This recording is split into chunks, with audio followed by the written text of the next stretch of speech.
Hello students. तो यहाँ पे मैंने एक क्वेश्चन कंसिडर किया हुआ है इलेक्ट्रोमैग्नेटिक इंडक्शन और ये एनसीईआरटी का ही क्वेश्चन है। ये क्वेश्चन मैं इसलिए नहीं करा रहा कि आपको इसका आंसर मुझे बताना है। आप सभी को इसका आंसर पता है और आप ऑलरेडी इस चीज को पढ़ चुके हो और जानते हो, बहुत अच्छे से जानते हो, क्योंकि आप डायरेक्ट फॉर्मूला पुट करते हो, आपका आंसर आता है।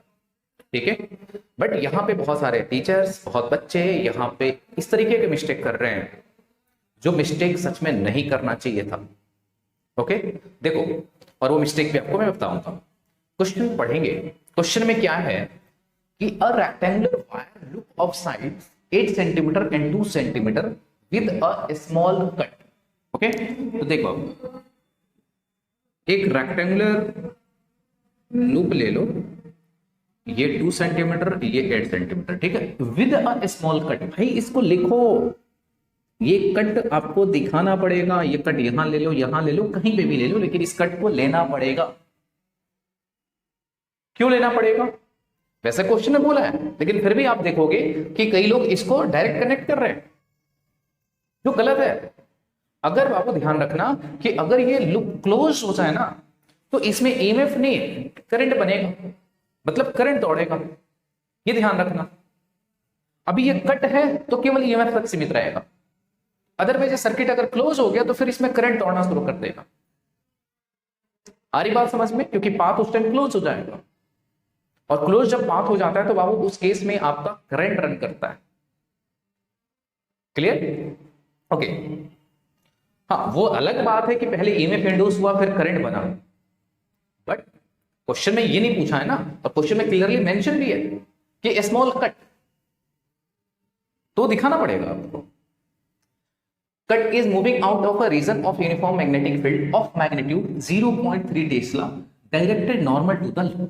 तो directed normal to the loop. तो चलो मैं यहां पे इनवर्ट ले लेता हूं, ठीक है, लूप को। सॉरी, मैग्नेटिक फील्ड आपका इनवर्ट है, ये आपका मैग्नेटिक फील्ड है।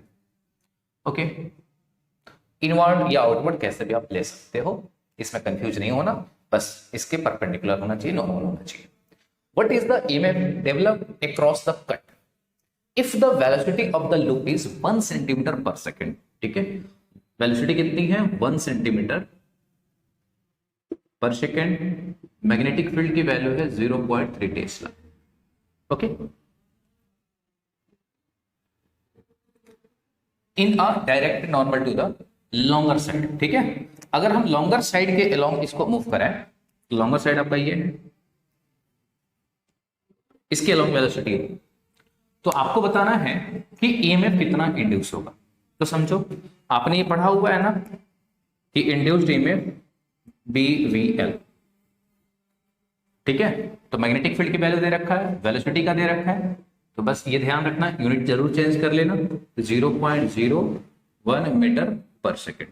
ठीक है, लेंथ की बात करें तो लेंथ बाबू आपका 8 सेंटीमीटर होगा। ठीक है ना, इसको ले जाओगे तो आपको पता है कि अगर कोई एल लेंथ का वायर कंडक्टर हो, अगर उसको किसी मैग्नेटिक फील्ड में मूव कराते हो तो उसकी वैल्यू क्या होती है, उसमें जो ईएमएफ इंड्यूस होगा वो BVL के बराबर होता है। ये ध्यान रखना, ठीक है। तो आप यहाँ पे magnetic field, velocity and length centimetre को में कन्वर्ट कर लेना। यहाँ पे जो L आपका यूज हो जाएगा 8 × 10⁻⁻2 मीटर। क्लियर है? उम्मीद करूंगा ये बातें समझ में आ गई होगी। तो ये तो कर लिया। अलोंग शॉर्टर साइड पूछ रहे हैं, तो आप क्या करोगे, L यहाँ पे 2 सेंटीमीटर आप कंसिडर कर देना। ठीक है, और सारी चीजें तो सेम रहने वाली है। अब सुनो, इसका अगला जो पार्ट पूछा गया है कि for how long does the induced voltage last in each case.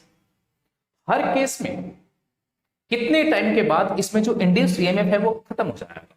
ठीक है, वो ईएमएफ नहीं रहेगा। तो क्या करोगे इस केस के लिए? ध्यान से सुनो। तो ऐसे केस में आपको क्या करना होता है, आप समझो, क्वेश्चन को समझो। ये क्वेश्चन पहले ही ऊपर लिख रखा है कि मूविंग आउट, मतलब उस रीजन से आप बाहर कर रहे हो। तो जब मैं इसके अलोंग, लेंथ के अलोंग बाहर कर रहा हूं, समझोगे मेरी बात को, तो मतलब ये समझो कि इतना ही रीजन इसका इस मैग्नेटिक फील्ड में था। अब इस रीजन से मैं बाहर कर रहा हूं तो कितना इसको ट्रेवल करना होगा भाई? 2 सेंटीमीटर। तो जब आप लेंथ के अलोंग ले जा रहे हो तो उस केस में देखो इतना ही डिस्टेंस ट्रेवल करना है ना। बात समझ पा रहे हो? मतलब कि इस रीजन से आप मूविंग आउट कर रहे हो, बाहर कर रहे हो। तो अपने को यह सोचना है कि जब हम मूविंग आउट कर रहे होंगे मतलब कि इतना ही रीजन मैग्नेटिक फील्ड के अंदर है। क्लियर? तो टी इक्वल टू क्या हो जाएगा, डिस्टेंस अपॉन में स्पीड, डिस्टेंस अपॉन में स्पीड। तो डिस्टेंस बाबू कितना लोगे 2 सेंटीमीटर, और टाइम सॉरी स्पीड कितना है आपका 0.01। उम्मीद करूंगा यहां से बातें आपको समझ में आ गई होगी। अब सुनो, अगर आप इसके अलोंग ले जा रहे हो तो आप समझो मेरी बात, तो ये आपको समझना है कि आप फिर इतना रीजन इसको मैग्नेटिक फील्ड में देखोगे, तो जब बाहर करोगे कि कितना डिस्टेंस ट्रैवल करना होगा इसको, इतना 8 सेंटीमीटर के लॉन्ग। ठीक है, तो उम्मीद करूंगा ये कॉन्सेप्ट आपको क्लियर हुआ होगा।